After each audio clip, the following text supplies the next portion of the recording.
19 मसीह की श्रेष्ठता और उसके कार्य, ये इस पैसेज का हेडिंग है।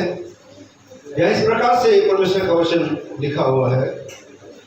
वह तो जो वह तो है, ये प्रभु यीशु मसीह के बारे में है। वह तो अदृश्य परमेश्वर का प्रतिरूप और सारी सृष्टि में पहलौठा है, क्योंकि उसी में सारी वस्तुओं की सृष्टि हुई, स्वर्ग की हो अथवा पृथ्वी की, या देखी या अनदेखी, क्या सिंहासन, क्या प्रभुताएं, क्या प्रधानताएं, क्या अधिकार, सारी वस्तुएं उसी के द्वारा और उसी के लिए सृजी गई हैं। वही सब वस्तुएं प्रथम है और सब वस्तुएं उसी में स्थिर रहती है।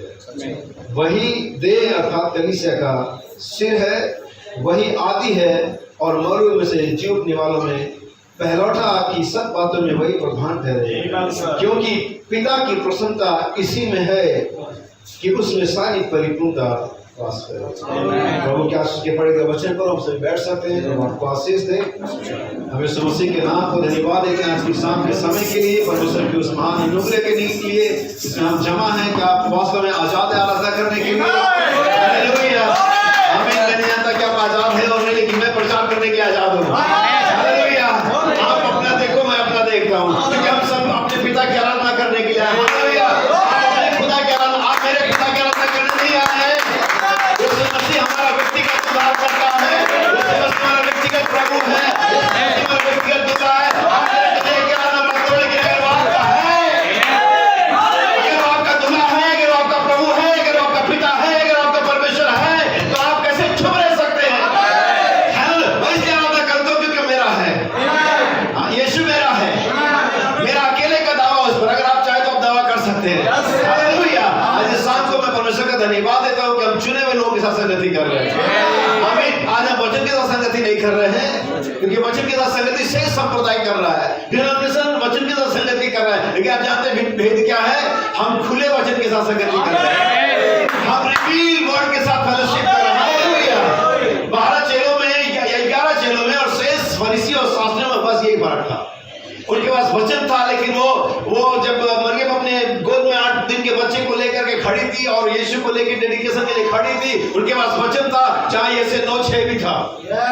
क्या वहां पर वचन नहीं था उनके पास?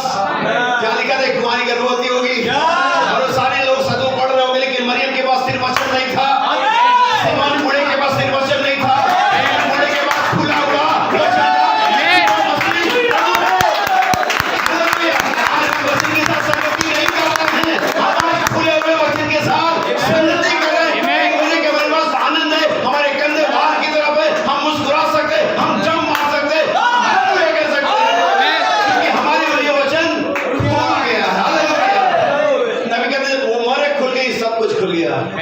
हमें वो आत्मा रिलीज हो गया। अभी आपको आत्मा की भरपूरी से कोई रोक नहीं सकता है। प्रभु का नाम हुआ हमारे पास परमेश्वर के वरदान हैं। आमीन। और उसी वरदानों के द्वारा आज इस शाम को या पिछले सुबह में और पिछले शाम को हमने आशीष पाई कितने लोग आशीष पाए? हालेलुया। आज्ञा मानना बलिदान चढ़ाने से। आमीन। हालेलुया। मैं आपको एक भेद बताता हूँ आज्ञा मानने के बारे में। कितने लोगों ने कभी यीशु मसीह का जीवन चक्र पढ़ा है? उसके जीवन चक्र के 3 हिस्से थे। आमीन। पहला 12 साल, दूसरा 18 साल और तीसरा 3.5 साल। लेकिन कभी आपने ध्यान दिया, जैसे यीशु मसीह बपतिस्मा लेने के लिए आता है, आसमान खुलता है और पिता की आकाशवाणी आती है, यह मेरा प्रिय पुत्र है, मैं इसमें रहने से। मुझे एक चीज बताओ, उससे पहले उसने कोई भी प्रचार किया हो? उससे पहले कोई चढ़ाई, कोई भविष्यवाणी, फिर भी खुदा खुश है। हालेलुया। कोई प्रचार नहीं, कोई आश्चर्यक्रम नहीं, कोई भविष्यवाणी नहीं, कुछ भी नहीं, जिसके लिए आज हम तरसते हैं, हम चाहते हमारे पास ये हो।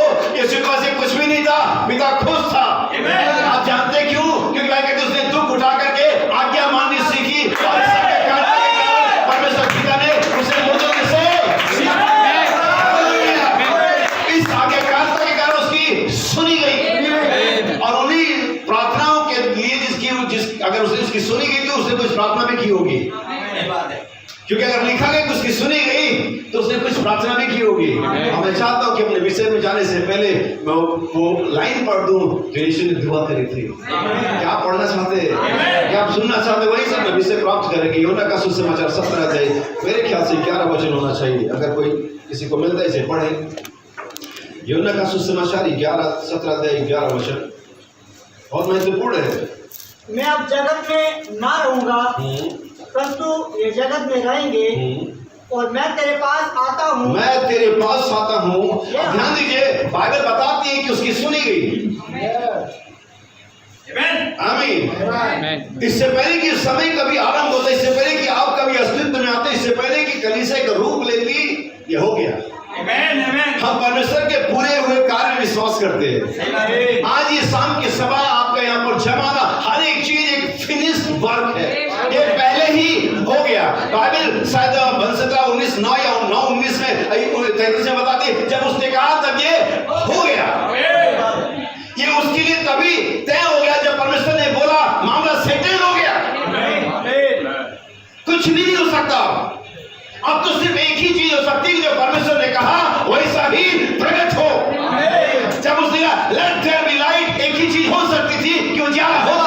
कोई समय काल, कोई अणु परमाणु, कुछ भी चीज उजाले को होने से रोक नहीं सकते थे। एक ही चीज जो हो सकती थी वो उजाला का होना था। अगर परमेश्वर ने आपके बारे में लिख दिया, एक ही चीज हो सकती है, हम बचाए जाएं। एक ही चीज हो सकती है, हम चंगे हों। एक ही चीज हो सकती है, हमारा छुटकारा हो, क्योंकि परमेश्वर ने इसे पहले ही बोल दिया है। और परमेश्वर ने बोल दिया तो हो गया। हालेलुया। मैं चाहूंगा साम पहले पढ़े हम 39, साम नंबर 33 वर्स 9, 33 उसका 9 वचन। क्योंकि जब उसने कहा, ये हजारों साल पहले भी पीछे भी कहा कि क्या हो सकता है, क्योंकि जब उसने कहा तब हो गया। और जब यूहन्ना 17:11 में यीशु ने प्रार्थना करी, ये हो गया। सही बात, राइट, आमीन। हमारे पास कोई दो परमेश्वर नहीं, हम दो परमेश्वर के लिए नहीं करते, हम एक ही परमेश्वर विश्वास करिए। जब उसने कहा तब हो गया। जब उसने आज्ञा दी, तब वास्तव में इन चीज, इन रियलिटी वैसा ही हो गया। बहुत से लोग कहते हैं तुमको कैसे मालूम यीशु की बाइबल में पौलुस ने इब्रानियों पहले बोले सुन ली गई, और अगर सुन नहीं ली गई तो हम यहाँ पर कैसे, मुझे बताओ। हमारा यहाँ होना इस बात का प्रमाण है, वो प्रार्थना ग्रंथ है। परमेश्वर ने कहा यस, आमीन। कई बार परमेश्वर बोलता और हम आमीन बोलते हैं, लेकिन कभी कभी समय ऐसा आता है कि हम बोलते हैं और परमेश्वर आमीन कहता है। हालेलुया। मैं और परमेश्वर के बेटे और बेटियां और परमेश्वर एक ही आत्मा के चलाए चलते परमेश्वर के पुत्र वही है जो आत्मा के चलाए चलते, और वही आत्मा जो परमेश्वर में जब हाथ में आता है, एक ही बात है। कब समझ पाए? इसी आदमी का विषय उस देह और सिर के बीच में एक सिद्ध सामंजस्य, perfect harmony between body and head, एक सिद्ध सामंजस्य शरीर और सिर और देह के बीच में। जब उसने कहा तो वैसा ही हो गया। अब आइए उसने क्या कहा, Gospel of John chapter 17 verse 11, यूहन्ना का सुसमाचार 17 अध्याय 11 वचन। देखिए क्या कहा उसने, मैं अब जगत में ना रहूंगा। जी हाँ, मैं अब जगत में ना रहूंगा, परंतु ये जगत में रहेंगे, और मैं तेरे पास आता हूँ। हे पवित्र पिता, अपने उस नाम से जो तुमने मुझे दिया। अच्छा, इसका 17 वचन भी पढ़े, मैंने शायद थोड़ा सा पीछे बोल दिया। सत्य के द्वारा उन्हें पवित्र कर,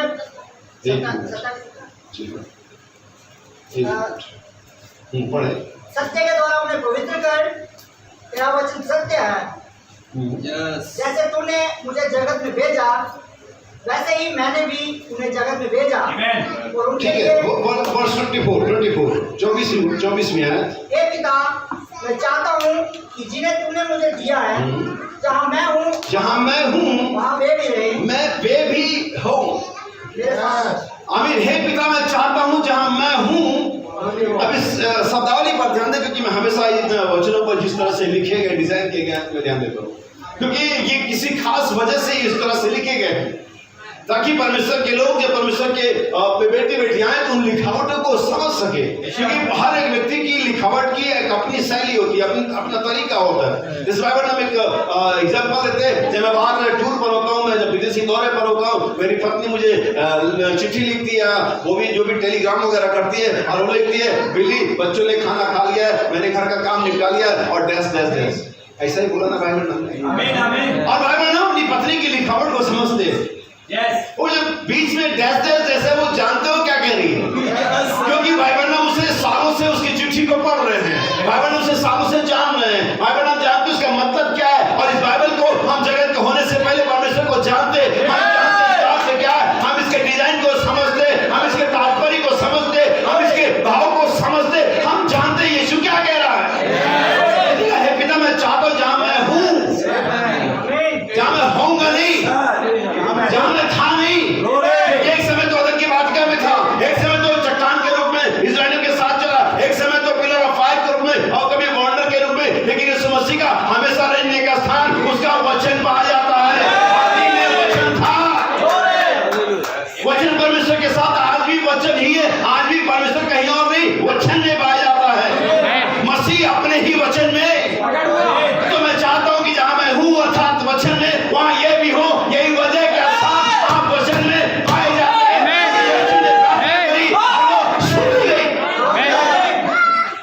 ये मीटिंग और कुछ नहीं, उस प्रार्थना का परिणाम है जो यीशु ने करी थी। क्योंकि बाइबल कहती भक्ति क्या उसकी सुनी गई। भक्ति के कारण क्या आज आसान तो हमारे पास भक्ति है। हालेलुया। आज्ञाकारिता बलिदान चढ़ाने से उत्तम है, क्योंकि जो आज्ञा मानता है वो उसकी उम्र भी बढ़ती है। जो आज्ञा मानता है परमेश्वर को प्रसन्न करता है। बाइबल के अंदर में मुझे सिर्फ 2 ही व्यक्ति मिलते हैं जिन्होंने खुदा को खुश किया, जिनका लीगल डॉक्यूमेंट मेंटेन है, उन्होंने किया। बाकियों ने भी क्या, लेकिन ऐसा लिखा नहीं है हमें। और ये दोनों जिंदा ही बदल गए थे। हालेलुया। पहले था हनोक। पुराने समय सिर्फ उस एक व्यक्ति को मालूम था कि परमेश्वर को खुश कैसे किया जाता है, क्योंकि आज सभी को मालूम है कि पत्नी को कैसे खुश किया जाता है, गवर्नमेंट को कैसे खुश किया जाता है, बॉस को कैसे खुश किया जाता है, पति को कैसे खुश किया जाता है, बच्चों को कैसे खुश किया जाता है, समाज को कैसे खुश किया जाता है। लेकिन सिर्फ कुछ एक व्यक्ति है जिनको ये मालूम है कि खुदा को कैसे खुश किया जाता है। बाकी सबको खुश करने का आइडिया सिर्फ, लेकिन उनके पास एक भी आइडिया नहीं कि परमेश्वर को कैसे खुश किया जाए। लेकिन आज परमेश्वर के उस महान अनुग्रह से एक छोटा सा छूट यहाँ पर शाम है कि ये जानता है कि खुदा को कैसे, और जो भी जिसको भी खुश करते, जब वो खुश हो जाता तो कुछ तो यहाँ मिल ही जाता। वो पत्नी खुश हो जाए तो कुछ तो बढ़िया नाश्ता मिल जाता है, बॉस खुश हो जाए तो कुछ टीए में वजीफा हो जाता है, बढ़ जाता है। जो भी खुदा तो कुछ ना कुछ तो रिवॉर्ड लेकर के आएगा हमारे। खुदा क्या देने जा रहा शाम को। अगर हम उसे खुश कर पाए, अगर वो हमारी आराधना से, हमारे जीवन से, हमारे लाइफ स्टाइल से, हमारे एटीट्यूड से अगर वो खुश हो पाया, तो याद रखिए उसके बाद देने के लिए एक चीज है जो आपको दे सकता है, जो कभी किसी को दिया जा सकता है, वो है अनंत जीवन। सारे आशीषों से बढ़कर के अगर अब्राहम से पूछोगे, अब्राहम सारी आशीषों मुझे बता, सबसे बेहतर वाली ब्लेसिंग कौन सी है? नबी कहते हुए एक ही बात बोलेगा, इटर्नल लाइफ। अगर डैनियल को बुलाओ और उसको पूछो सारी आशीषों में से एक आशीष बता दे, एक ही बात बोलेगा, अनंत जीवन। सारे लोगों को बुलाओ, उनसे पूछो तुमको सबसे अच्छी आशीष क्या चाहिए, क्या मिली? क्योंकि उसके अलावा जितनी भी आशीषें आती और जाएंगी, चंगाई मिलेगी तुम बीमार होगे, धन संपत्ति आएगा और चले जाएगा, कुछ भी होगा और चले जाएगा, लेकिन अगर अनंत जीवन मिलता है, हालेलुया। मेरे नाम प्रभु का नाम हुआ। आज इस शाम को आपके पास अनंत जीवन पड़ा हुआ है, तो इसे लेना चाहता हूं। मैं बहुत सारी बातों में नहीं जाना चाहता हूँ, लेकिन मैं चाहता हूँ कि सिलसिलेवार ढंग से हम इस बात को सीखें और समझे। क्या ये छोटा सा झूठ जो दे है, क्या आज इस सिद्ध के साथ एक सिद्ध सामंजस्य में है, एक सिद्ध जो तालमेल है उसमें है? क्या हमारे पास परमेश्वर के वचन के साथ, परमेश्वर के पवित्र आत्मा के साथ एक सही हार्मनी है? और नबी इसके बहुत सारे हवाले बनाए। मैं वननेस और मसीह परमेश्वर का भेद प्रकट हुआ संदेशों में से कुछ हवाले पढ़ूंगा, लेकिन इससे पहले मैं हवाले पढ़ूं, आपको बताना चाहता हूं कि एक परिवार में अगर एक सिद्ध सामंजस्य ना हो, वो परिवार टूट जाता है। अगर सरकारों में सिद्ध सामंजस्य ना हो, सरकारें टूट जाती हैं। अगर किसी डिपार्टमेंट में, किसी फैक्ट्री में, किसी इंस्टीट्यूट में एक सही तालमेल वर्कर्स के अंदर, मैनेजर के अंदर में और हर एक के अंदर एक सही हार्मनी ना हो, वो ज्यादा ग्रो नहीं कर सकते। यदि किसी भी ग्रुप को, किसी भी सोसाइटी को, किसी भी ऐसे संगठन को ग्रो करने के लिए उनके बीच में एक हार्मनी का होना बहुत जरूरी है। आप जानते हैं कलीसिया क्यों फेल हुई? क्योंकि हर एक व्यक्ति की अपनी सोच है। वहाँ हर एक व्यक्ति अपनी समझ दिया, कोई परफेक्ट हार्मनी वहां पर नहीं है। नबी कहता है, और जैसे उसने बताया एक ऑर्केस्ट्रा के बारे में, और वहां पर कंपोजर है, वहां पर डायरेक्टर, वहां पर ऑर्केस्ट्रा है। और आप जानते हैं कंपोजर ने कुछ कंपोज किया हुआ, लेकिन डायरेक्शन देने वाला कुछ और ही डायरेक्शन दे रहा है। और वो अच्छी बात बुरी, उससे भी अगली बात है कि ऑर्केस्ट्रा बजा कुछ और रही है। तो अगर वो जो कंपोजर है और जो डायरेक्टर है, अगर ऑर्केस्ट्रा, अगर तीनों में एक स्पिरिट ना हो, तीनों एक हार्मनी में ना हो, तीनों तालमेल में ना हो, तो बजने का कोई और म्यूजिक था, और हो सकता है कि किसी की फ्यूनरल सर्विस हो जा रही हो और वो गाना उधर बजा, धूम मचा रहे। ये क्या चला है? कंपोजर ने कहा, मैंने तो ये गाना नहीं कंपोज किया था, तुम डायरेक्टर लोगों ने कुछ गड़बड़ किया है। डायरेक्टर के मैंने वही साइन दिया था ऑर्केस्ट्रा को, पता था ऑर्केस्ट्रा में प्रॉब्लम है। हमें इन तीनों का एक होना क्या है? जरूरी। अगर ये तीनों एक हार्मनी में नहीं होंगे, एक ताल में नहीं होंगे, तो वो म्यूजिक कभी नहीं बजेगा जो बजने के लिए कंपोजर ने कंपोज किया हुआ है। और यही वजह है कि कलीसिया में वो संगीत नहीं बज रहा है जो परमेश्वर ने, महान परमेश्वर ने इस बाइबल में कंपोज किया हुआ है। यही वजह है कि आज मरकुस 16:16 नहीं बज रहा है। यही वजह है कि आज यूहन्ना 14:12 नहीं बज रहा है। मेरे साथ है। अब ये मत कहना आश्चर्य कर, नहीं तो कोई बात नहीं, हमारे पीछे प्रेम होना चाहिए। बाइबल में नबी का मैसेज यह तो नहीं है, नबी का मैसेज यह तो नहीं है यदि यीशु हमारे साथ है तो प्रेम की तरह है। यह तो संदेश नहीं है, यह तो संदेश नहीं है। अगर परमेश्वर हमारे साथ है तो आश्चर्य कर्म की तरह है। कहीं ना कहीं कुछ तो प्रॉब्लम है, कहीं ना कहीं किसी ने कोई तो गलत डायरेक्शन दिया, कहीं ना कहीं ऑर्केस्ट्रा ने गलत इंडिकेशन लिया है या उस डायरेक्शन को नहीं समझा है। जरूरी है कि उस कंपोजर में, उस डायरेक्टर में और ऑर्केस्ट्रा में, नबी कहता है तीनों चीजें क्या है? कंपोजर परमेश्वर है, और डायरेक्टर मिनिस्टर्स है, और ऑर्केस्ट्रा कलीसिया है। और अभी कुछ तो बोल रहा है और हम तो कुछ तो बोल रहे हैं, कुछ तो बज रहा है। सही बात है। और इसके सिर्फ ये बात दिखाता है कि कुछ तो कहीं गड़बड़ है। आइए सब फाइंड आउट करें। एक बार यही प्रॉब्लम यहोशू के साथ हो गई थी। वो लड़ाई को लड़ रहा था और कंपोजर ने कहा था जिस जमीन पर पैर रखेगा मैं तुझे दे दूंगा, लेकिन तभी 32 या 16 लोग मार दिए गए। लेकिन ये तो सॉन्ग सीट नहीं था, ये तो नहीं लिखा था कि हम मारे जाएंगे।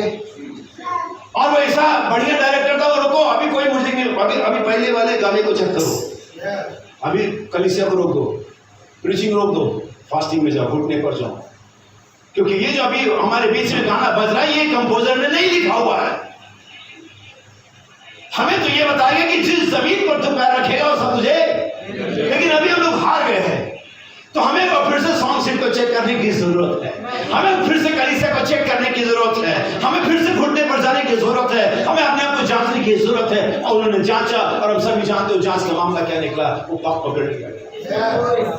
और उन्होंने जब सारी चीजों को फिर से रीसेट किया और फिर से आगे बढ़े, फिर से वही म्यूजिक बजा जो शुरू में बज रहा था। नबी कहते कलीसिया अपनी विफलता पर तुम परेशान नहीं होना, बस रुक जाना, अपने आप को जांचना, बाइबल को खोल लेना, मैसेज को खोल लेना, और आप पाओगे गलती मिल जाएगी और आप फिर विजेता बन के आगे बढ़ेंगे। अगर वही म्यूजिक नहीं बजा जो म्यूजिक नबी ने कहा कि कलीसिया में बजेगा। बिल्कुल, आमीन आमीन। और मैं यकीन करता हूं इस मीटिंग के आखिर तक वो म्यूजिक बजना चाहिए। आमीन। क्या विश्वास करते हैं? कुछ चीजें एक्साइटमेंट लेकर के आती है और कुछ चीजें थोड़ी सी टीचिंग में करके आती है। बाइबल कहती है भला भंडारी अपने भंडार से दोनों नई और पुरानी दोनों वस्तुएं निकालता है। आमीन। अगर आप सिर्फ नई की तरफ चले जाएंगे तब बहुत कुछ मिस कर जाएंगे, अगर आप सिर्फ पुराने की तरफ बैठे रहेंगे तब बहुत कुछ मिस कर जाएंगे। तो एक सही कंपोजिशन का होना बहुत जरूरी है। इसी को कहते हैं, इसलिए भाई कौन कहते हैं, मुझे बड़ा अच्छा लगता है, बार बार बता देंगे। अभी क्रिसमस के दिनों में अगर आप उस महीने में, दिसंबर के महीने में किसी चर्च कंपाउंड से, किसी मिशन कंपाउंड से, क्रिश्चियन इलाकों से या केक की दुकानों से होकर के जाएंगे और आपकी स्मेल कानों में, नाक में बहुत अच्छी से आएगी। क्योंकि कोई तो मैदे में से और अंडा और तमाम तरह की चीज़ें मिला रहा है। मतलब कुछ चीज़ों में कुछ चीज़ें ऐड हो रही हैं। मतलब ये चीज़ जैसे अब ठीक है, आधा किलो चिकन ला करके भी ट्राई कर सकते हैं घर में। वो खाली चिकन बास देता है, बदबू देता है, लेकिन जब उसमें कुछ ऐड किया जाता है, उसमें तेल मसाले ऐड किया तो यार कुछ तो बन रहा है। ये मामला एडिंग का है। इसलिए जरूर, इसलिए मैं कहते हैं विश्वास को समझ, सद्गुण को ऐड करो, सद्गुण के समझ को ऐड करो, समझ में संयम को, धीरज को, भक्ति को, भाईचारे को क्या करो, मतलब ये ऐड करते चले जाओगे तो मसीह का सुगंध हमें फैलता चला जाएगा। तो आज जरूरी कि हम चीजों को समझें, सही तालमेल में आगे बढ़े। क्या मेरे साथ थोड़ा समय बिताएंगे? बाकी कुछ कोट पढ़ूंगा और मैं इसे खुद ही पढ़ता हूँ क्योंकि मैंने इसे अपने हिसाब से नोट किया हुआ है। और मैं आपको पैराग्राफ बताऊंगा इसके, जैसे कि पेज नंबर नहीं है यहाँ पर, पेज नंबर की बजाय मैं आपको पैराग्राफ बताता हूँ। संदेश का नाम है वननेस, और ये पैराग्राफ मैं आपके लिए पढ़ूंगा 16 से, बल्कि 14 से पढ़ता हूँ। यहाँ सुनिएगा, मेरे शीर्षक को याद रखिए, देह और सिर का एक सही सामंजस्य। अब देखिए, अदन की वाटिका में पहला पुरुष और पहली स्त्री परमेश्वर के साथ इतने अधिक समन्वय या सामंजस्य में थे कि परमेश्वर जब चाहे नीचे आ सकता था। हमने बाइबल को पढ़ा कभी, एक समय में आता था वो, लेकिन नबी कहता है कि वो इतने अधिक परफेक्ट हार्मनी में थे कि परमेश्वर जब चाहे नीचे आ सकता था। बाइबल कहते हैं पौलुस की तरह समय और असमय तैयार है, season and out off season, क्योंकि परमेश्वर सारे सीजन का बनाने वाला है। वो जल पड़ने के बाद ही सीजन आ गए, उससे पहले कोई सीजन नहीं थे, एक ही सीजन था, लेकिन वो जल पड़ने के बाद आ गए। क्या आप ये नहीं यकीन करते कि जब जैसे हमारा पृथ्वी पर का सिस्टम खत्म होगा हम फिर से वही चले जाएंगे?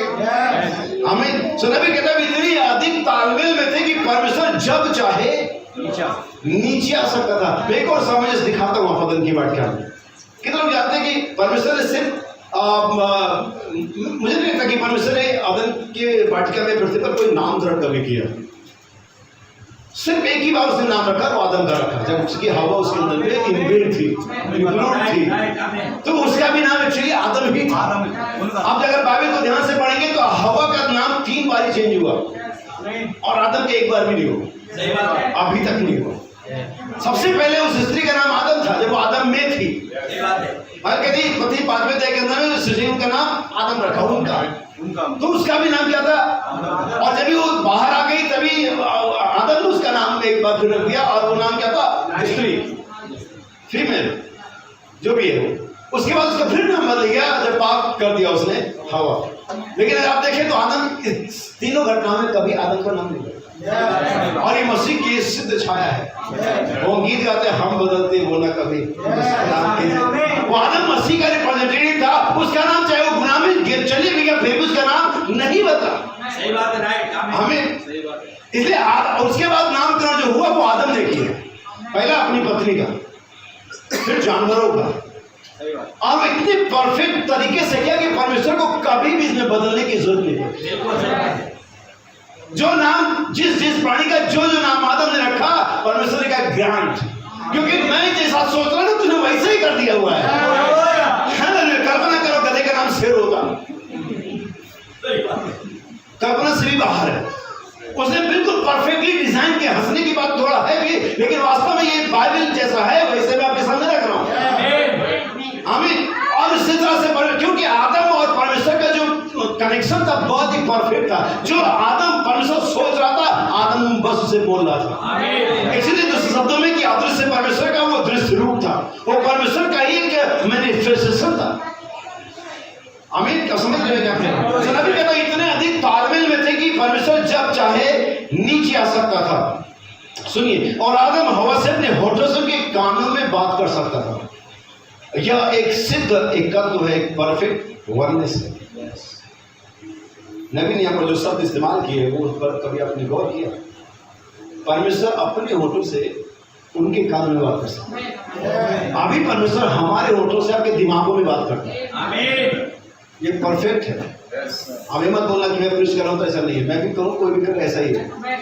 लेकिन जब उस प्रीचिंग में पवित्र आत्मा आता है तभी ये मामला चेंज होता है, वरना तो वो व्यक्ति बोल रहा होता है और आपके दिमाग उसे एक्सेप्ट कर रहे होते हैं, और आपका दिमाग का फिल्टर लगा होता है, ये एक्सेप्ट करना है, एक्सेप्ट नहीं करना है। लेकिन जब परमेश्वर बात करता है तो आपके पास कोई ऑप्शन नहीं है। क्योंकि वो कान में से होकर के या दिमाग में से होकर वो सीधे हृदय में बातें करता है। क्या जब वो बातें करता था हमारे दिलों में, हमारे दिमागों में हलचल नहीं, परमेश्वर बात का दिमाग में हलचल नहीं होती, या हृदय में एक उत्तेजना आती है जब वो बात करता है। जब मनुष्य बात करता है, जब मनुष्य की बुद्धि बात करती है तो दिमाग में हलचल होती है। ऐसा कैसे, वैसा कैसे? हाँ, ये बहुत शानदार है। जब आप ये कहते हो जाए क्या प्रचार था, तो आपने कुछ नहीं पाया। सही बात है। लेकिन जब ये कहते हो जाए क्या वो मसीह के बारे में प्रचार किया गया, हम आपने कुछ पाया है, क्योंकि हम मसीह को प्रचार करते हैं, अपने को नहीं। हालेलुया, ताकि आपके हृदय में उसकी भलाई को बैठा सके। तो नबी कहता है वो अपने होठों से उनके कानों में बातें कर सकता था। यही सिद्ध एकत्व है। परमेश्वर और उसकी सृष्टि ऐसे एकत्व में थे कि परमेश्वर आदम और हव्वा से के होठों में, आदम हव्वा से होठों से कानों में बातें कर रहा था। वे परमेश्वर के साथ इतने सिद्ध समन्वय हार्मनी में थे कि परमेश्वर के साथ एक थे और परमेश्वर का घराना एक ही था। अभी कहता आगे पैराग्राफ नंबर 17, सेम मैसेज। ध्यान सुनिएगा, थोड़ा सा समय लगेगा लेकिन ये महत्वपूर्ण है कि आप जानें, क्योंकि सिखाया जाना बहुत जरूरी है। नबी कहता आगे, अब आप संडे स्कूल के इन वाक्यांशों को ध्यान दें। यीशु ने यूहन्ना 17 में 11वें पद में प्रार्थना करी। मेरे पास उनकी कई लिंक है। यूहन्ना 17:11 यीशु ने प्रार्थना करी, कलीसिया वैसे ही एक हो जैसे वह और उसका पिता एक है। यहाँ पर यीशु ने जैसे वायरल जो शब्दावली है कि वे हमारी नहीं एक हो। यहाँ पर एक सर्टेन वननेस की बात की जा रही है। एक वननेस नहीं, एक अलग प्रकार की एकता, और वो एकता का एक ही पैरामीटर, एक ही एग्जाम्पल, एक उदाहरण है कि जैसे यीशु और पिता एक थे। हमें क्या मुझे ध्यान दे रहे हैं? अगर आप सीखो क्या परमेश्वर मूसा एक नहीं थे? यस। क्या अब्राहम और परमेश्वर एक नहीं थे? यकीनन थे। क्या आदम हव्वा एक नहीं थे? यकीनन थे। लेकिन यहाँ पर उस सिद्ध एकता का एक ही पैरामीटर है, एक ही एग्जाम्पल, और वो यह है कि जैसे मैं और पिता एक है। हे पिता, मैं चाहता हूँ हमारी नहीं एक हो। आप किसी भी और की तरह एकता में आ सकते हैं और हो सकता है आप काफी समय गुजार भी दे, लेकिन ये वो एकता नहीं होगी, ये वो वननेस नहीं होगी जैसा परमेश्वर का वचन डिमांड कर रहा है। क्योंकि यहाँ पर यीशु ने किस तरह की एकता है करके बता दिया। जैसे आदम हव्वा एक थे नहीं, जैसे पति पत्नी एक होते नहीं, जैसे मूसा और परमेश्वर एक थे नहीं, जैसे अब्राहम और परमेश्वर एक थे, जैसे दाऊद और परमेश्वर एक थे नहीं, जैसे मैं और पिता एक है। वे हमारी नहीं एक हो, पिता और यीशु की एकता। सही बात है। यीशु के अलावा किसी भी नबी को इवन उसके बाद भी क्या करना ही करके ऑर्डर लेना पड़ता था। करना ही नहीं करना, ऑर्डर लेना पड़ता था।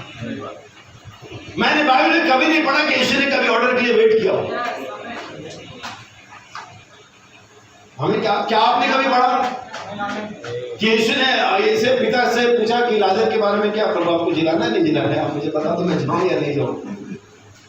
जैसे कि मूसा हर बार जब चिल्लाते थे, जब घुटराते थे, मूसा हर बार घुटने पे जाता, प्रभु वो मन्ना मांग रहे, प्रभु वो पानी मांग रहे, प्रभु कह रहे ऐसे ऐसे कैसे हो गया। तो हर बार मूसा को ऑर्डर लेना पड़ता था। मूसा खुद ब खुद कुछ नहीं कर सकता था, क्योंकि वास्तव में ये जो मूसा परमेश्वर की वननेस थी, एकता था, ये वैसा नहीं था जैसा यीशु परमेश्वर का था। और हमारा भी मूसा की तरह नहीं होना है। आमीन। क्या सांस पारे में क्या कह रहा हूं? इसीलिए पिरामिड के भी 3 हिस्से हैं, जैसा मैंने यीशु के जीवन के 3 हिस्से बताया। किसी भी सेवकाई, किसी भी प्लान में जो परमेश्वर का, तो उसके 3 हिस्से होते हैं हमेशा। आमीन। हमारे उद्धार के भी 3 चरण है, शुद्धिकरण, पवित्रीकरण, पवित्र आत्मा का बपतिस्मा, सारे हम जानते हैं। पिरामिड के 3 हिस्से, पहले 7 रहते हैं, उसके बाद चोटी का पत्थर, लेकिन बीच में एक और स्लॉट है, इसे होली स्पिरिट स्लॉट कहते हैं, इसे पवित्र आत्मा का युग कहते हैं। और ये पवित्र आत्मा ही क्या करता है? जोड़ता है उस सिरे के पत्थर को और उस बॉडी को जोड़ता है। और ये जब तक पवित्र आत्मा की कोई वननेस कभी काम नहीं करती, आप कितने चर्च में आप मिनिस्ट्री कर रहे हैं, आप बस गिफ्ट से, ये कोई वननेस है, पवित्र आत्मा ही आपको मसीह की देह में बपतिस्मा देता है। पवित्र आत्मा के बिना कोई वननेस कभी काम नहीं करती। यहाँ तक कि मेरी बाइबल कहती है जिसमें मसीह का आत्मा नहीं, वो मसीह का जन नहीं। मैं भी वो व्यक्ति फुट पर खड़ा हो। Yes sir, hallelujah. हो सकता है उसने हजारों को छंगाई दे दी हो, उसने ऐसे गीत गाए कि लोग रोने लगे हो, लेकिन बाइबल एक क्राइटेरिया देती है, अगर मसीह का आत्मा नहीं उसको कुछ भी करने दो, मैं उसको पहचान नहीं दे सकता, वो मेरा नहीं सकता। चर्च में कोई मतलब नहीं, पादरी है कोई मतलब नहीं, सॉन्ग लीडर है कोई मतलब, डीकन पोप बिशप एल्डर कोई मतलब नहीं। मैंने क्या बोला? परमेश्वर का वचन क्या कहता है? जिसमें मसीह का आत्मा है मेरा जान। सही बात है। बाइबल में साफ साफ लिखा मेरे भाई बहन, द्वार के बाहरी अलंगों पर लहू लगाना। नबी यहाँ तक इस तरह से समझाने के लिए इस तरह से एक्सप्लेन करता है कि कोई यहूदी मूसा को साइड में ले हुआ, बोला देख मेरा खतना हुआ है, इस तरह से नबी एक्सप्लेन करता है, मेरा देख खतरा हुआ। मूसा का बच्चे परमेश्वर ने इसके बारे में बात नहीं करी। सही बात है। कि तेरा खतरा हुआ है।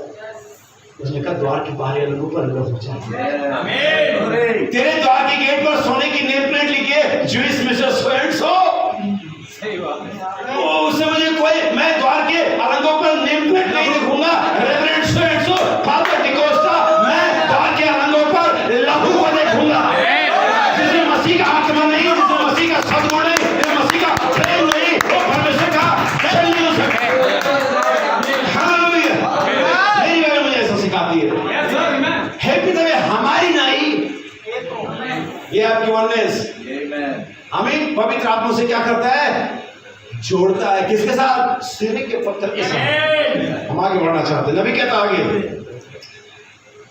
क्या ही एक कब होगा कि परमेश्वर को उसी कलीसिया में देखा जाएगा कि हर एक सदस्य बस पूरी तरह से एक दूसरे के साथ, परमेश्वर के साथ एक सिद्ध तालमेल अर्थात हारमोनी में पाए जाते हैं। यही वह कलीसिया इसके लिए यीशु पहली बार जिस कलीसिया के बारे में बात, जिसके अनुभव पर, जिसके बुनियाद पर बनाई, इसके बाद में पेंटिकोस्टल चर्च डिनोमिनेशन बन गया, उसमें 120 के 120 लोग एक मन थे। वहां 120 119 बटा एक नहीं था। और कोई बात नहीं प्रभु, हमारे बीच में तो कुछ लोग थोड़े ऐसे, लेकिन बाकी लोग ठीक है, काम नहीं चलेगा। पहली लाइन वाले भी उतना चिल्लाएंगे तब पीछे वाले चिल्लाएंगे। पहली लाइन वाले भी और आखिरी लाइन वाले भी, हर एक व्यक्ति को एक सही तालमेल में, एक सही सामंजस्य में, परमेश्वर की परफेक्ट हार्मनी में होना पड़ेगा। वही वो कलीसिया है, इसके लिए यीशु आ रहा है। अगर ये वो कलीसिया नहीं है तो आपके लिए फिर WCC आ रहा है, रोक पोप आ रहा है फिर आपके लिए। हमें लेकिन वो कलीसिया के बीच में परफेक्ट हार्मनी है, उसके लिए कौन आ रहा है? मत्ती 25 में जब ललकार मची, आओ हम दूल्हे से मिलने चले, तो जो दूल्हे से मिलने, तो जो तैयार थे वो दूल्हे से मिलने चली गई, लेकिन जो तैयार नहीं थी वो WC से मिलने चली गई, वो थर्ड वर्ल्ड वॉर से मिलने चली गई। आमीन। वो ग्रेट ट्रिब्यूलेशन से मिलने चली गई, वो 1000 वर्षीय पीड़ा से मिलने चली गई। किसी से तो किसी को मिलना ही है। सही बात है। अगर आप यीशु से नहीं मिल रहे तो फिर आप इन्हीं चीजों से मिलोगे। सही बात है। तो निर्णय आपके हाथ में, आसान को है कि आप किसको मिलना चाह रहे हो। आमीन। क्या मेरे साथ है? तो नबी कहता है, और आप यदि आप ध्यान देंगे कि हवा आदम से कैसे जुड़ी हुई थी, तो आप देखेंगे उसका एक हिस्सा बन जाती है। नबी कहता है वो उसका एक हिस्सा बन जाती है। क्या आपने उत्पत्ति 1:27 पर ध्यान दिया? उसने सृष्टि करी, उसने नर और नारी करके सृष्टि करी।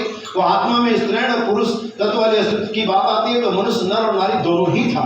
इसके बाद ही परमेश्वर ने उसके बगल से एक पसली ली, क्या आपने ध्यान दिया? शरीर का भाग निकला हुआ उत्पाद बाय प्रोडक्ट था, परंतु आत्मा नहीं थी। स्त्री का शरीर भाग एक निकला हुआ उत्पाद या बाय प्रोडक्ट था। जब सृष्टि पूरी हो चुकी तो उसके बाद ही परमेश्वर ने आदम के बगल में से एक पसली निकाली थी और एक स्त्री बनाई, परंतु आत्मा नहीं। Yes sir.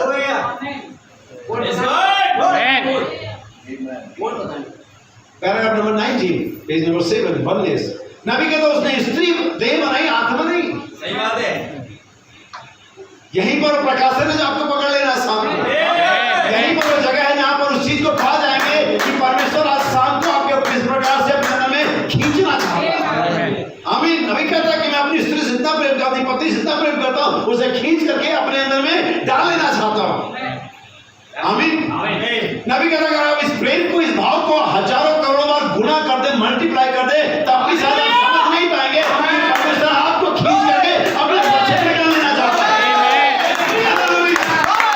परमेश्वर खींचेगा कैसे? डालना कहाँ है? परमेश्वर के वचन, पिता मैं चाहता हूं। आप कहते हैं मेरी विषय,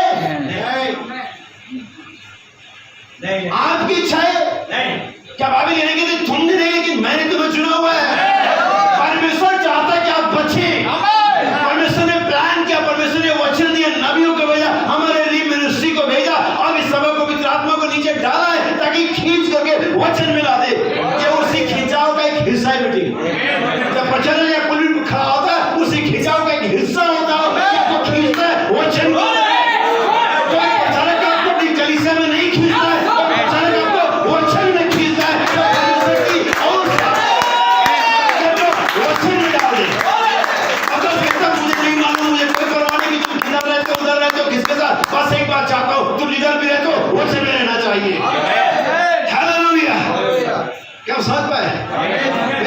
बच्चों एक और कोड पढ़ूंगा मेरे साथ, अगर भाई मार्शल थोड़ी मेरी मदद करेंगे तो मैं चाहता हूं कि इस कोड को भाई के साथ पढ़ा जाए।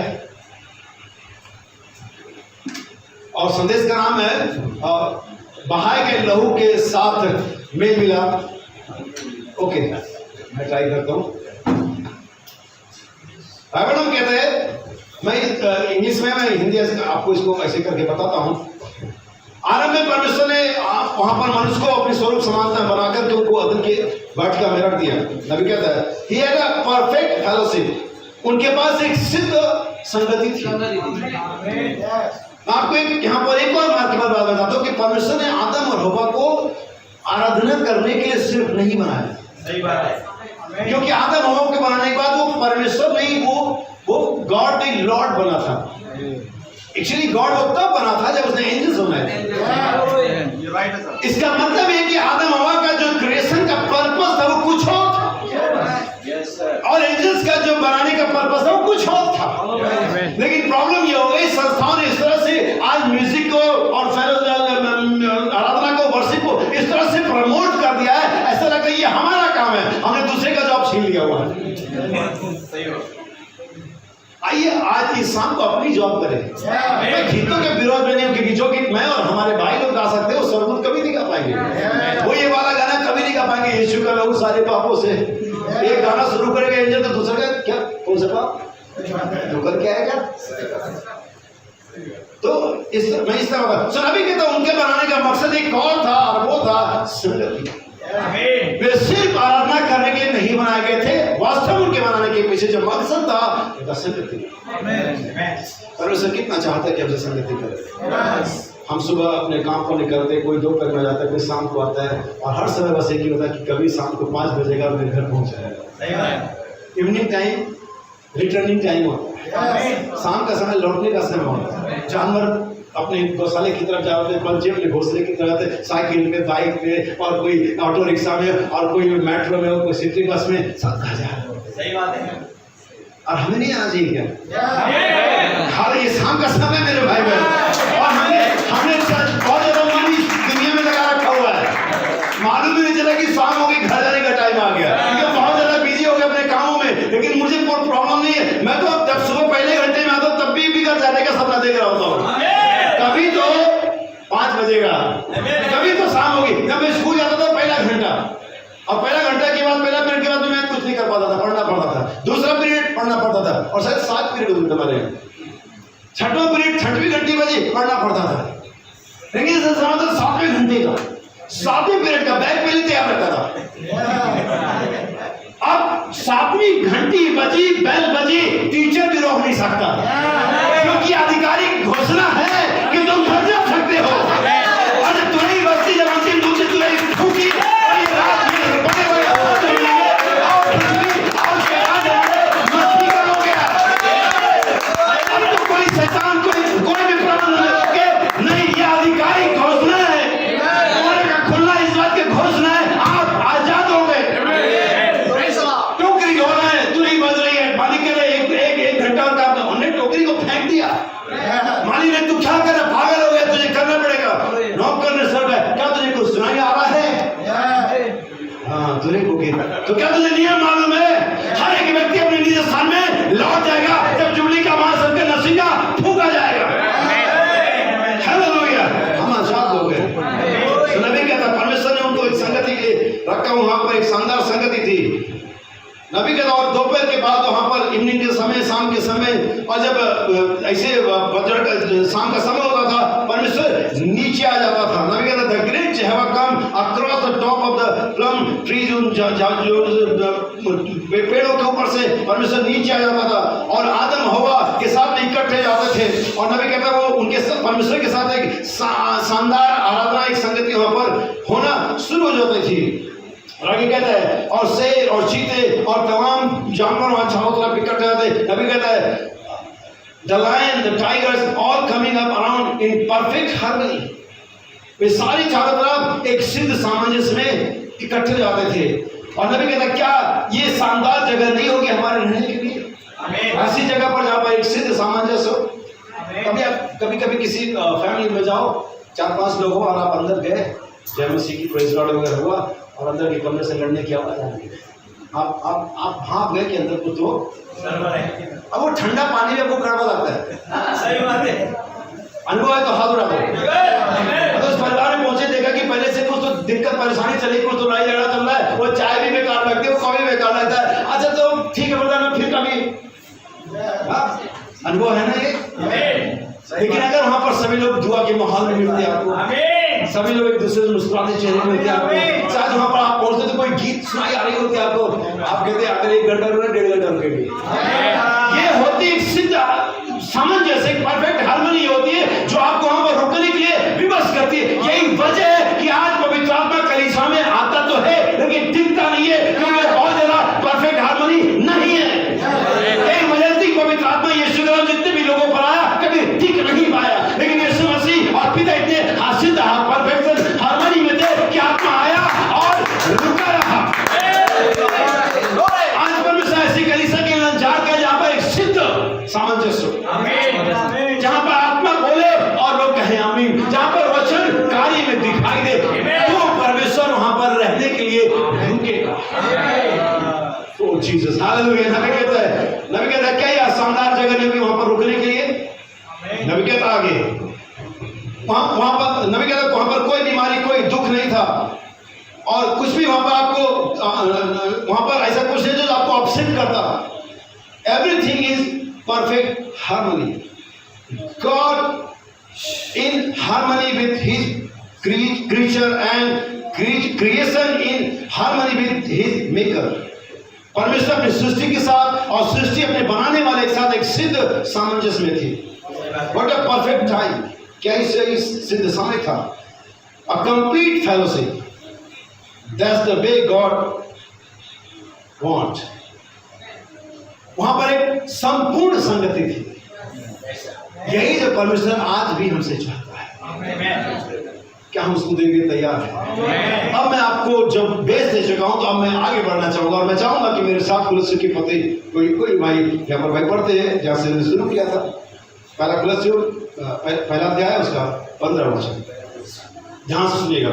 वह जो अदृश्य परमेश्वर का प्रतिरूप, हाँ जी, और सारी सृष्टि में पहलौठा है, सारी सृष्टि में पहलौठा है, क्योंकि उसी में सारी वस्तुओं की सृष्टि हुई। जी हाँ, स्वर्ग की हो अथवा पृथ्वी की, देखी या अनदेखी, क्या सिंहासन, क्या प्रभुताएं, क्या प्रधानताएं, क्या अधिकार, सारी वस्तुएं उसी के द्वारा और उसी के लिए सृजी गई है। वही सब वस्तुओं में प्रथम है, और सब वस्तुएं उसी में स्थिर रहती हैं। अब नेक्स्ट लाइन से ध्यान सुनिएगा। वही देह अर्थात कलीसिया का सिर है। अर्थात कलीसिया का सिर। अब यहाँ पर आपको कुछ कंफ्यूजन सा नहीं लग रहा? वही देह अर्थात कलीसिया का सिर है, क्योंकि कोई भी देह सिर के बिना तो देह नहीं हो सकती।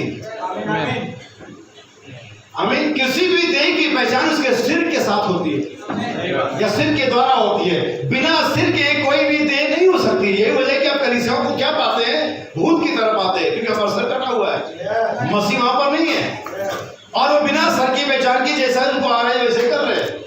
वही देह अर्थात कलीसिया का सिर है, वही आदि है और मरे हुओं में से जी उठने वालों। अब यहाँ पर देह और सिर के इस कंफ्यूजन को समझ लीजिए, तभी आप बहुत सारी और सारी आयतें इसको हम पढ़ सकते होते, लेकिन हमें समय इजाजत नहीं देगा कि हम उसे पढ़े, क्योंकि हम जल्दी आगे बढ़ना होगा। इसके लिए आप इन बातों को तभी आप और अच्छा समझ सकते हैं जब आप मैसेज को ध्यान से पढ़ते हैं, जब आप मैसेज के एक फ्लो में हमेशा रहते हो, ताकि दिमाग में बातें हो, तभी आप इस फ्लो को समझ पाएंगे। क्योंकि प्रचारक को आए उस पर समय नहीं होता है। भाई लोग इतने दूर से आए और भी जगहों पर गए हैं, उनके पास इतना समय नहीं होगा 2-4 घंटे बैठ कर आपको सिलसिले बार बताए। वो तो बस अपनी बाइबल लेंगे और सर पर दौड़ जाएंगे। आपको उनके साथ दौड़ना पड़ेगा। आप अगर नहीं दौड़े उनके साथ आप पीछे रह जाओ, और आप दौड़ पर इसके लिए आपको बाइबल की स्टडी, मैसेज की स्टडी होनी चाहिए। आमीन। इसलिए हमेशा बताता हूँ कि वो विश्वास जिस पर अभ्यास नहीं किया जाता, प्रैक्टिस नहीं की जाती, किसी गलत शिक्षा से भी ज्यादा बुरा है। जो विश्वास आप करते हो उसका प्रैक्टिस आपको करना चाहिए, क्योंकि अगर वो बिना प्रैक्टिस का फेथ है तो वो किसी झूठी शिक्षा से भी ज्यादा बेकार पूरा है। आमीन। अब यीशु मसीह की कलीसिया और वो स्वयं वही कलीसिया का देह का कलीसिया का सिर है। अब यीशु की अपनी एक देह थी जिसको पैदा हुआ था। आमीन। और वो देह किस लिए आया था? ताकि इस देह को क्या कर सके? छुड़ा सके। मिस्ट्री को समझना। और ये देह पाप में पड़ी हुई थी। ये वास्तव में मसीह परमेश्वर की वास्तविक जो देह थी वो यही है। ये कहने के लिए मुझे माफ करें, लेकिन ये महत्वपूर्ण है, क्योंकि अगर ये देह ना बचती तो सारा का सारा मसला इस देह के लिए था। सही बात है। मैं आपको एक चीज बताता हूँ। आदम जब इस पृथ्वी पर था, हर एक चीज अपनी सही कंडीशन में थी। सिर्फ एक ही चीज थी जो गिरी हुई थी, और वो तो उसकी देह। हर एक चीज अपनी कंडीशन में थी। कोई पेड़ पौधा नहीं, कोई जानवर नहीं, कोई समुद्र नहीं, कोई सितारा नहीं, किसी ने गुनाह नहीं। अगर गुनाह किसी ने किया तो उसकी देह थी। और वो सबसे गिरी हुई देह ही आदम के लिए सबसे महत्वपूर्ण थी। हालेलुया। और इस पृथ्वी पर शायद कुछ भी काम नहीं है हमारे अलावा, लेकिन अच्छी बात सौभाग्य की बात यह है कि परमेश्वर इस चीज में इंटरेस्टेड है। परमेश्वर का सारा तालमेल, सारा कंसर्न, सारी भागदौड़, सारी कुर्बानी इसी देह के लिए, क्योंकि यही है जिसके लिए यीशु वापस आया। आपको नजरी का फर्क बता दो, फिर मैं आगे जाऊंगा। नबी ने कहा शुद्धिकरण का मतलब चुन लेना और सेवा की अलग करना, एक तो मतलब है। जब ही आपको पाप में देखा परमेश्वर ने, उसके मन में क्या रिएक्शन था? भैया रिएक्शन क्या रहा होगा? मैं अगर किसी चीज को देखूं किचन में गिरी है, जहाँ सुअर लौट रहे हैं वहीं पर मेरा ग्लास में पानी पीता वो गिरा हुआ है। कल्पना करिए कि जिस ग्लास में पानी पीते हैं वो उस जाड़े में गिरा जहाँ पर सुअर लौट रहे हैं। पहला आपका बात क्या होगा उस गिलास के बारे में? और ये गंदा है, ये आपका नजरिया है। पहला नजरिया जो मेरा होगा, ये मेरा है। पहला नजरिया परमेश्वर का हमारे बारे में था। ये नहीं था कि ये पापी है, ये व्यभिचारी है, ये हिंदू है, ये मुसलमान है, ये है, ये वो है। उसका पहला नजरिया था ये जो भी है ये मेरा है। ये भले सुरों के दरबे में, ये भले पाप में, लेकिन ये मेरा है। ये तो दूसरों के नजरिए में गंदा है। सही बात है। जिसका नहीं वो कहता है गंदा है, लेकिन जिसका है वो कहता है ये गंदा है लेकिन मेरा है। मेरे पास तरीका है, मैं इसे वापस शुद्ध कर दूंगा। मेरे पास जो ब्लड है वो केमिकल है जो इसे पहले से भी ज्यादा। तो मैं किसके नजरिए की बात करूं? संस्था क्या कहते उसके नजरिए की बात करूं? पड़ोसी क्या कहते उनके नजरिए की बात करूं? चर्च क्या कहता उसके नजरिए की बात करूं? या परमेश्वर का वचन क्या कहता? हालेलुया। सो ये देह के लिए बाइबल अगर आप पढ़ेंगे प्रकट का 20:22 वचन है। बाइबल कहती परमेश्वर ने अपने लहू से कलीसिया को खरीदा। परमेश्वर का लहू। ये तो बात बाइबल से गलत हो जाएगी, क्योंकि परमेश्वर तो आत्मा है और लहू तो देह में होता है। मैं मुश्किल बढ़ाना नहीं चाहता हूँ, लेकिन मैं सिर्फ इतना नमक डालना चाहता हूँ कि आप प्यासे हो जाए। बस इतना करना चाहता हूँ, मुश्किल नहीं बढ़ाना चाह रहा हूँ, लेकिन इतना नमक जरूर आपको खिलाना चाहता हूँ आज कि आप बस प्यासे हो जाए। आप ढूंढें, आप देखें कि मामला है क्या। ये वचन इतना इंटरेस्टिंग है, इतना आनंद आएगा, इतना महत्वपूर्ण, जिसमें घुसते चले जाओ कि आपको अंदर खींच लेती है। आमीन। पानी का सरफेस देखा कभी? हमारी शहर के हमारे तमाम चीजों का जो नाप होता है उन्हीं के लेवल से सी लेवल। लेकिन मुझे बताओ समुद्र की जो सतह होती है, सरफेस होती है, उसमें कभी कोई ऐसा देखा स्वेलिंग हुआ उसमें? ऊपर उठा हुआ है पानी का, एक जगह थोड़ा पानी ऊंचा है, कभी देखा? होता ही नहीं। एक बराबर है। वो तो किनारे से लेकर के मिड तक एक बराबर नहीं है। लेकिन जो जाता हम तो उसको पूछो कहाँ कितना गहरा है, ये तो अंदर जाने वाला बताता है। देखने को तो सब ऊपर से बराबर ही दिखता है, किनारे से लेकर के बीच तक सब बराबर है। अरे बोले वचन तो सब एक ही है। हाँ तुमको मालूम है सब वचन एक ही है, लेकिन जब तुम अंदर जाओगे तब तुमको पता कहाँ पर कितना गहरा है, मट्टी में कितना गहरा है, प्रत्येक में कितना गहरा है, यूहन्ना के सुसमाचार में कितना गहरा है, प्रकाशित में कितना गहरा है। ये तो अंदर जाने वाला जानता है कि कहाँ पर कितना गहरा है। एक जैसा ही दिखता है। सब अभी कहती परमेश्वर ने लहू से कलीसिया को खरीदा है।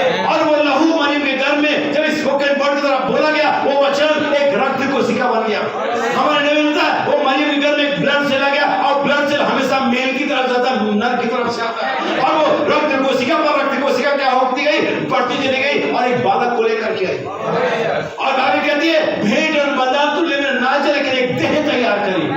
वो भी एक देह थी, यह भी एक देह है। क्या मैं सही पढ़ रहा हूँ? घर में कहीं गलत हो तो मुझे बता देना, हाथ उठा देना। तूने मेरे लिए, और वो हम सभी जानते हो देह यीशु है, क्यों नहीं है? लेकिन आपको मालूम क्या हुआ? वो देह तो हमारे और आपके गुनाहों के लिए कुर्बान हो गई। और अभी भी शहीदी लोग देखते हो परमेश्वर के दाहिने खड़ा है। वो प्रायश्चित के रूप में परमेश्वर के सामने उसकी देह आज भी है। अगर वो लहू ना हो तो कोई बचेगा नहीं। हमें तो वो देह और सिर दोनों है। जैसा कि हम गीत में वही दाता वही दाता, हमें वही वकील वही जज, ये सारी बातें बाइबल कहते हैं। बाइबल बताती है कि उसने हमारे लिए उस कलवरी पर अपनी देह को क्या कर दिया? कुर्बान कर दिया। और वो देह आज भी किसी भी पापी की जो पश्चाताप करता है, मध्यस्थता का काम कर रही है, वो बहाए गए लोग कलवरी पर अभी भी गीला है। और किसी पापी को अवसर देता है कि वो आए और पश्चाताप कर ले, अपने पापों से क्षमा प्राप्त कर ले। और जब वो पवित्र, इसलिए वो देह आई नीचे और परमेश्वर ने अपनी पवित्र आत्मा को उस देह में डाल दिया जो यीशु की देह थी। अब ध्यान समझना, अगर आदम हवा को समझ जाओगे, चित्र भी समझ जाओगे। तो मिस्ट्री वहां पर है। हर एक मिस्ट्री एक बीज के रूप में अदन की वाटिका में रख दिया गया। और आज हम उसका एक पूरा चित्र देख रहे हैं जो अंत के दिनों में प्रदर्शित हो रही है। आमीन। जब परमेश्वर ने आदम को बनाया, हवा को उसके अंदर बनाया, दोनों एक ही यूनिट थे। हम अभी मैं पढ़ूंगा बाइबल, मैसेज को पढ़ूंगा अभी, लेकिन इससे पहले वहां पर जाऊं, आप इस बात को समझ लो, दोनों एक ही थे। आमीन।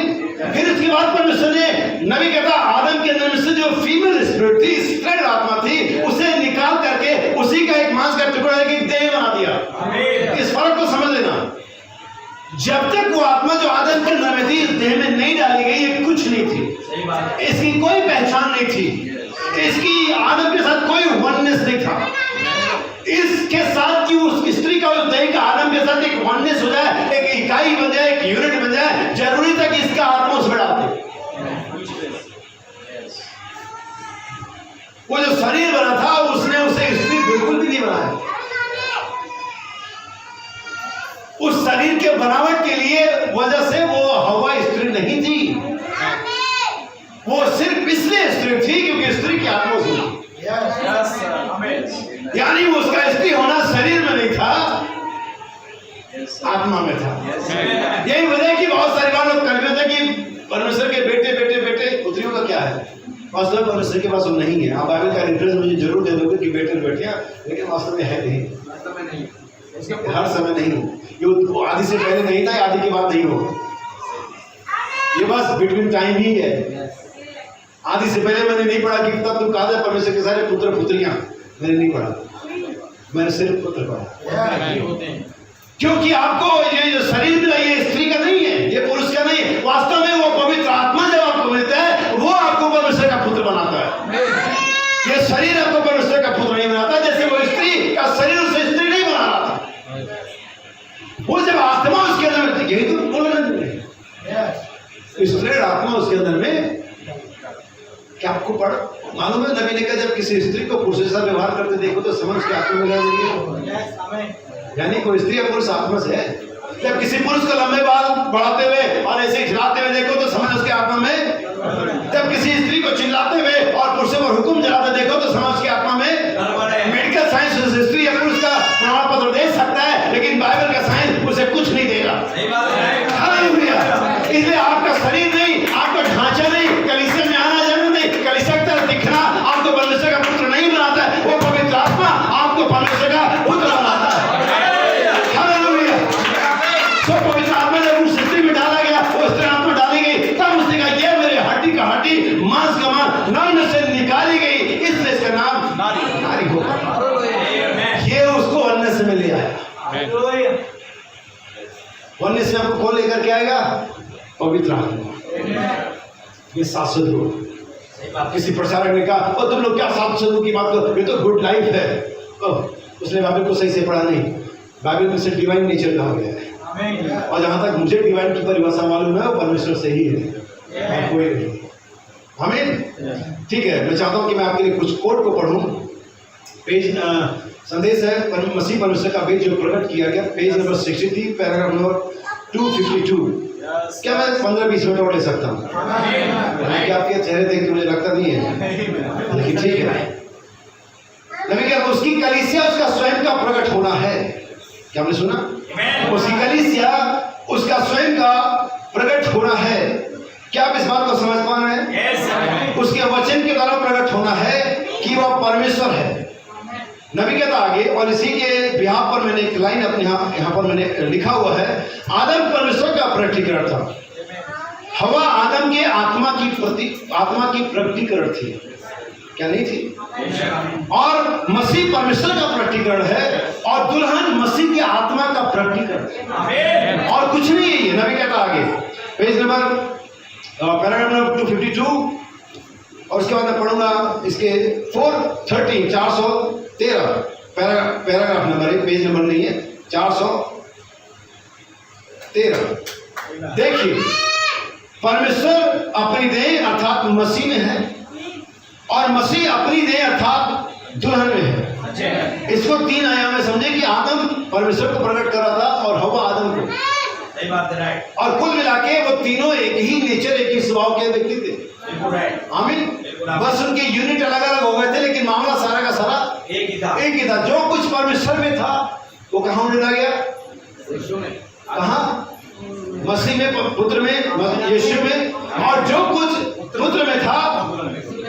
लेकिन मेरा सवाल यहाँ पर रोक दूंगा ताकि आपको समझा सकूं कि पुत्र में क्या था।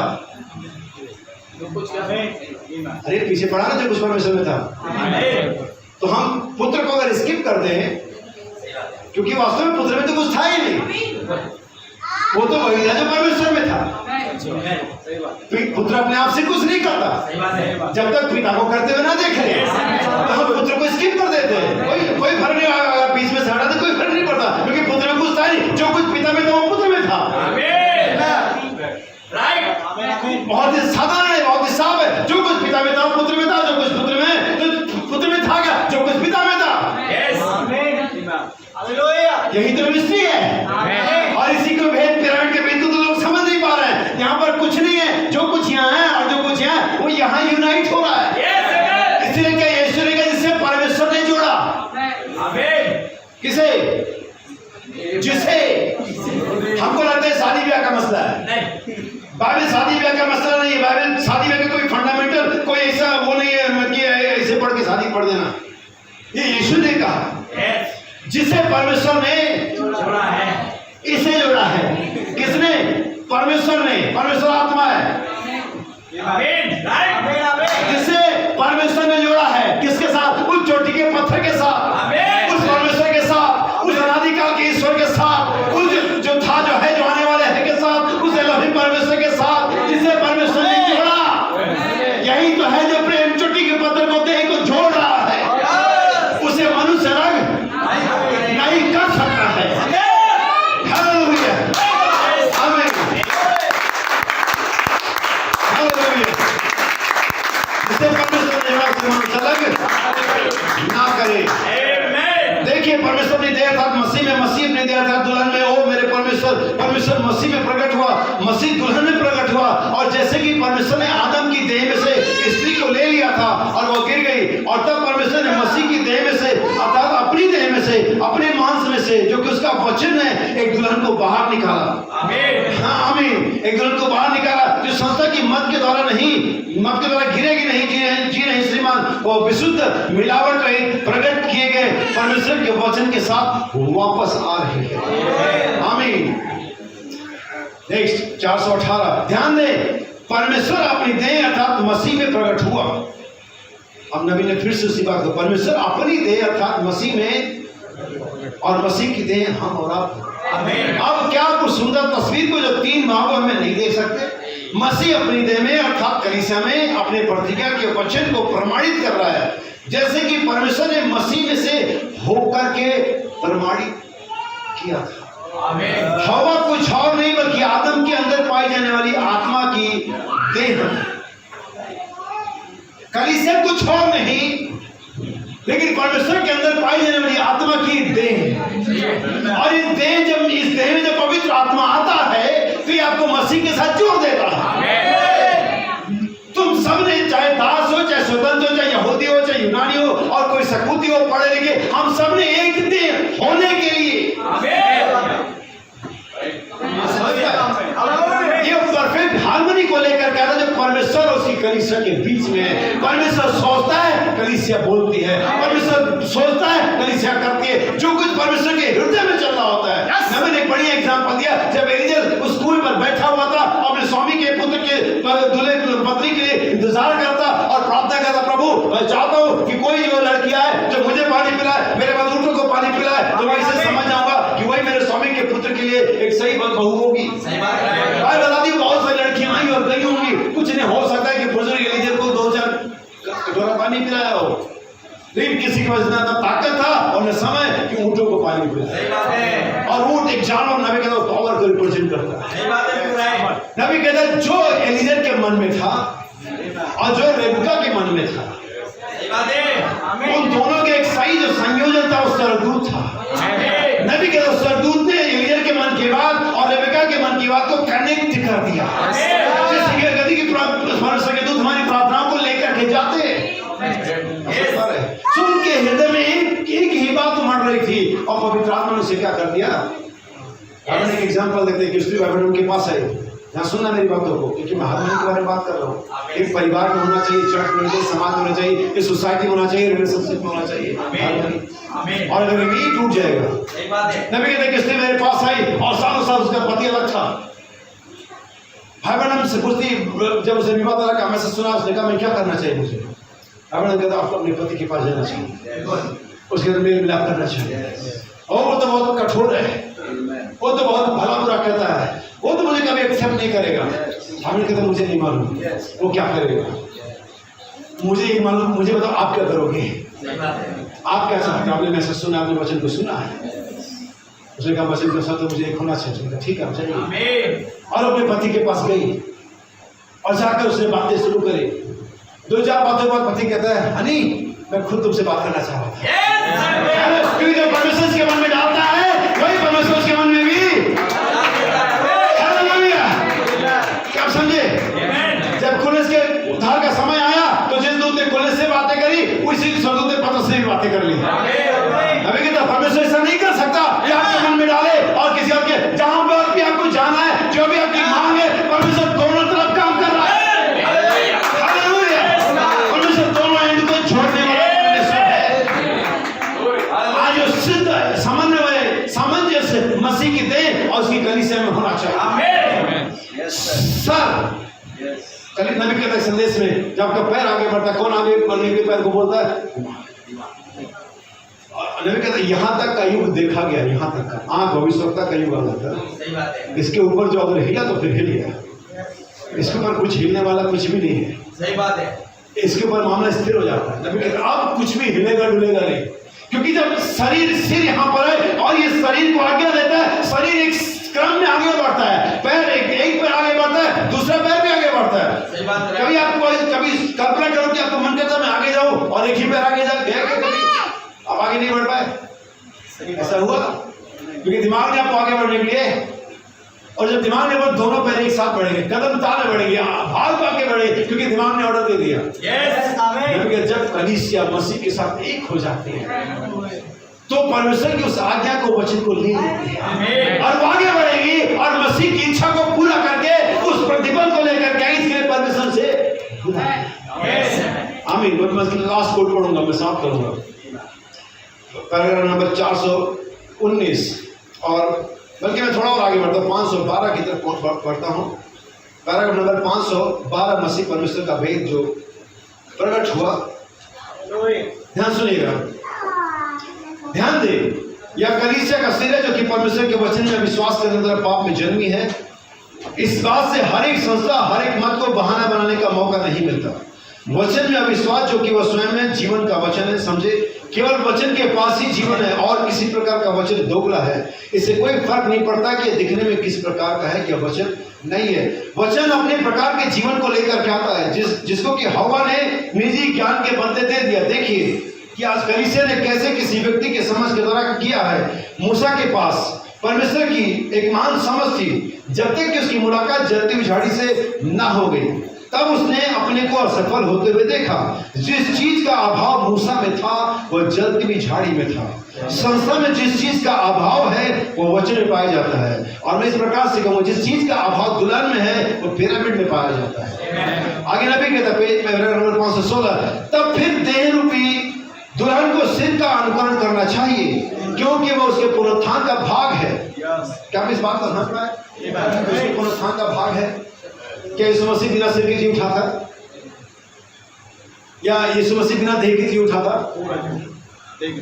Yes sir. अगर यीशु मसीह की पूरी देह जी उठी थी तो इस देह के बारे में क्या है? एक हिस्सा आधा हिस्सा ऊपरी हिस्सा निचला हिस्सा नहीं। अगर यीशु मसीह पूरा जी उठा था तो ये देह भी पूरी जी उठेगी।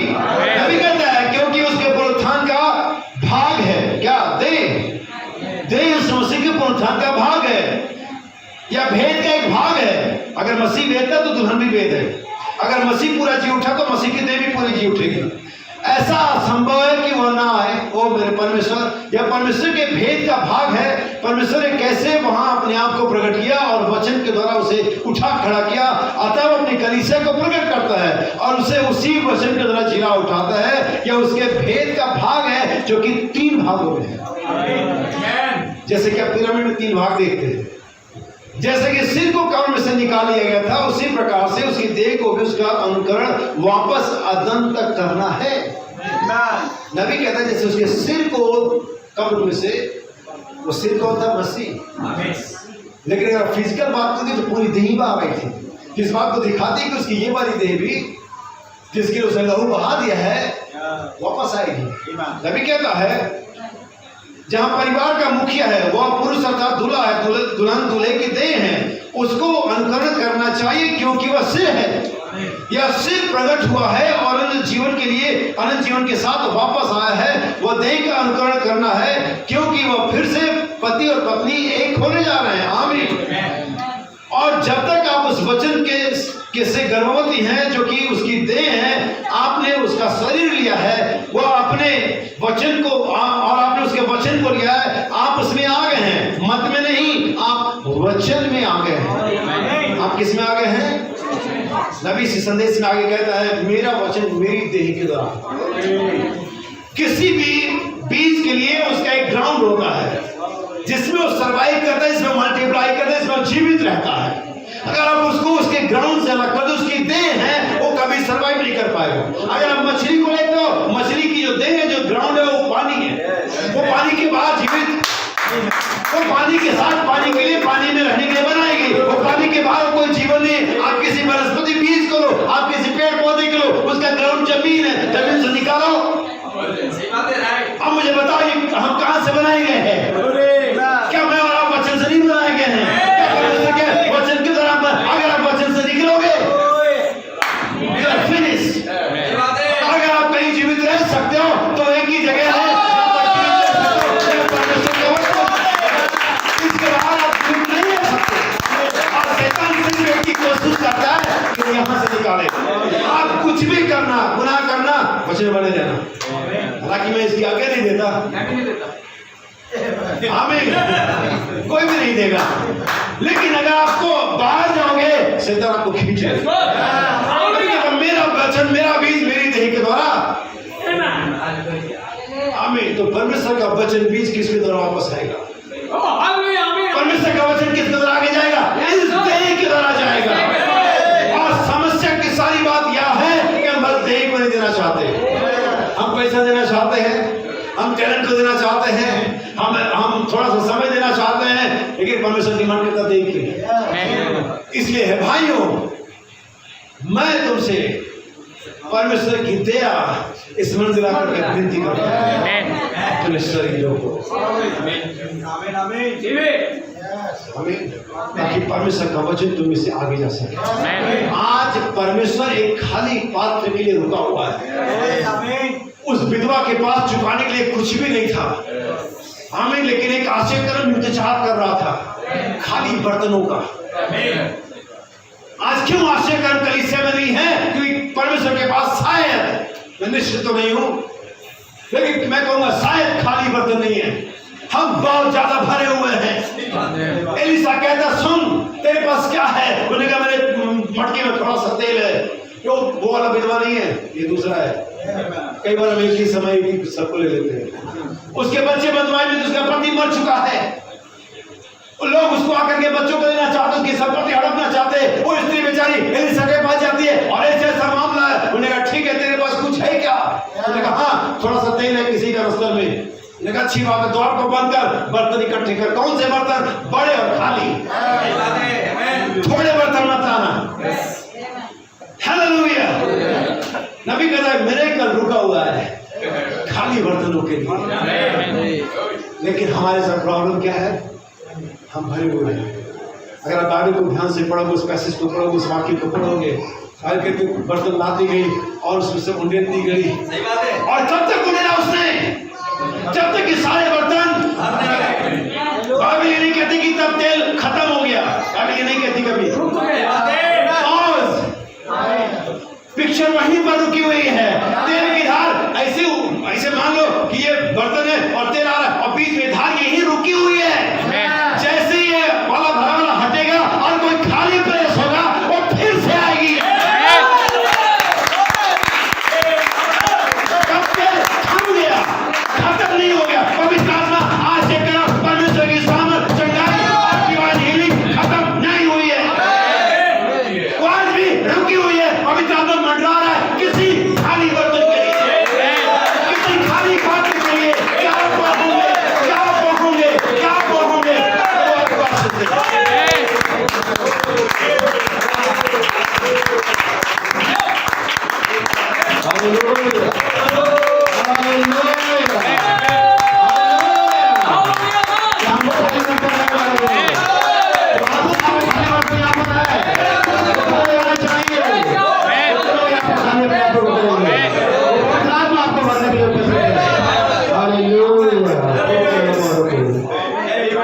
मेरे दिल में यीशु